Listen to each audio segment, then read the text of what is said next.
hello friends সকলোকে any নলেজলৈ স্বাগতম জনাইছো গ্ৰেড 3 যিখিনি সিলেবাস আছিল ইতিমধ্যে তেওঁলোকে অফিচিয়েল ওয়েবসাইট sevaonline.org ইয়াতে পাবলিশ কৰিছে তো আপোনালোকে যেটো sevaonline.org ইয়াতে গলে দেখিবলৈ পাব নোটিফিকেশন নিউ ইয়াতে প্ৰথম যেটো লিংক আছে অৰ্থাৎ ক্লিক হিয়াৰ ইয়াতে আপোনালোকে নোটিছখন দেখিবলৈ পাব 25 মাৰ্কছৰ যিখন মই ৰাতিপুৱা দেখুৱাইছিলো আৰু ইয়াতে ক্লিক কৰি আপোনালোকে শিডিউলটো চাব পাৰিব অৰ্থাৎ কম্পিউটাৰ টেষ্টটো কেতিয়া হ'ব ইয়াত ক্লিক কৰি কেনে মই অলৰেডি ডাউনলোড কৰিছো গতিকে ওপেন কৰি দেখুৱাইছো আপোনালোকক schedule of computer test under state level recruitment commission for grade 3 post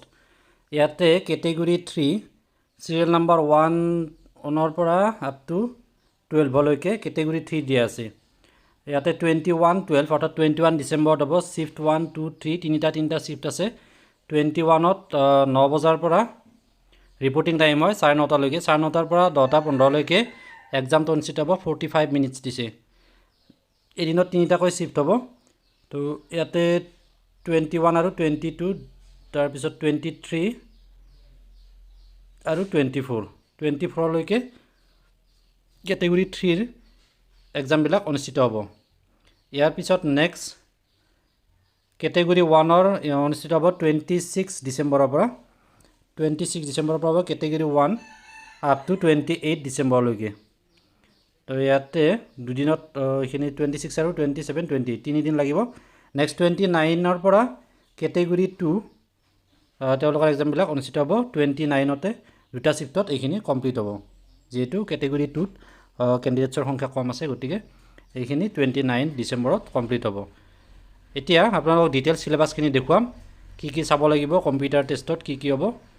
admit card download কৰিলে আপোনালোকৰ কোনটো শিফটত एग्जाम হ'ব এটো আপোনালোকে দেখাবলৈ পাব তো যেতিয়া এডমিট কাৰ্ড ডাউনলোড হ'ব সেইখিনি আপোনালোকক আপডেটস জনাম এই সকলোবিলাক আপডেটস পাই থাকিবৰ বাবে আমাৰ চেনেলটো সাবস্ক্ৰাইব কৰি ৰাখিবলৈ নাপাহৰিব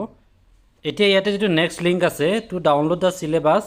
অফ কম্পিউটাৰ টেষ্ট ইয়াতে ক্লিক কৰি আপোনালোকে ডাউনলোড কৰিব পাৰিব মই অলৰেডি ডাউনলোড কৰা আছে এইখানে আপোনালোকক ওপেন কৰি দেখুৱাম এয়া চাওক ইয়াতে ক্যাটেগৰি ওয়াইজ সিলেবাসখন দিয়া হৈছে সিলেবাস ফৰ কম্পিউটাৰ টেষ্ট ক্যাটেগৰি 1 হৈছে হায়াৰ সেকেন্ডাৰী লেভেল অৰ্থাৎ HS pass plus in science দুইটাই হয় ইয়াতে সিলেবাসটো আছে এমএস ওয়ার্ড এমএস এক্সেল আৰু এমএস পাৱাৰ পইণ্ট আগতে যিখিনি আমি কৈছিলো সেই তেনেকুৱা ধৰণৰে হৈছে কিন্তু অসমৰ মুখ্যমন্ত্ৰী ডাঙৰীয়া যেটো ঘোষণা কৰিছিল কম্পিউটাৰ নাজানিলে কোনো ধৰণৰ অফিসত কাম নাথাকিব সেইটোৱে সত্য হ'বলৈ গৈছে ইয়াতে যেহেতু হায়াৰ সেকেন্ডাৰী পাছতো কম্পিউটাৰ টেষ্টে ল'ব ইয়াত এমএস ওয়াৰ্ডত থাকিব documents creation basic formatting editing alignment and printing MS ওয়াৰ্ডত next MS Excel basic functionalities of Excel next basic formula alignment and printing আমি এক্সেলৰ ওপৰত অলৰেডি দুটা ভিডিও আলোচনা কৰিছো তাত কেনেকুৱাকৈ টেবুল ক্ৰিয়েট কৰে বা কেনেকুৱাকৈ প্ৰিন্ট কৰিব লাগে ডকুমেন্টস বিলাক তো সেই সম্পৰ্কে আমি এমএস এক্সেলৰ সম্পৰ্কে দুটা ভিডিওৰ ডিটেইলছ আলোচনা কৰিছো সেইখিনি যদি চোৱা নাই ভিডিও লিংক ডেসক্ৰিপচনত দিয়া হৈছে তাত চাই ল'ব পাৰিব next MS PowerPoint to documents creation basic formatting alignment and printing এইখিনি আছে নেক্সট আহিলে ক্যাটেগৰি 2 এটো ব্যাচেলাৰ ডিগ্ৰী কম্পিউটাৰ নথকাটো আছিল এটো তো ইয়াতে syllabus for MS Word document creation formatting document table creation and editing alignment and printing এইকেইটা থাকিব এমএস ওয়াৰ্ডত এমএস এক্সেলটো সেমে হয় এইখিনি তাৰ পিছতে পাৱাৰ পইণ্টটো সেম ডকুমেন্ট ক্ৰিয়েচন